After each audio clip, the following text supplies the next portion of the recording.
తిన్నారు కదా. నా చేత ఆడిని అన్నీ చేయించుకొని మీరు బాగుపడిపోయారు. బాగుపడ్డారు కదా, పోనీ బాగుపడమనే చెప్తున్నాను. పోనీ నష్టపోయారా అనుకో నా వల్ల, చాలు ఇంకా మీ అనుకోనే.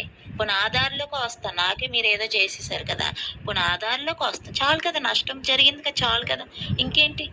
ఇంకేం నష్టపోవడానికి, మీరు నష్టపోవడానికి, నన్ను నష్టం చేయడానికి ఏం చేస్తున్నారు అసలు?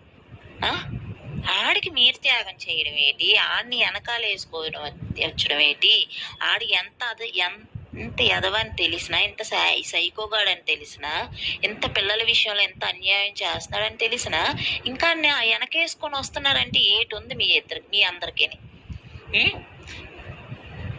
ఇక్కడ జరుగుతున్నదంతా అతనికి, నీకు, ఆవిడికే తెలుసు. ప్రతిదీ కూడా తెలుసు.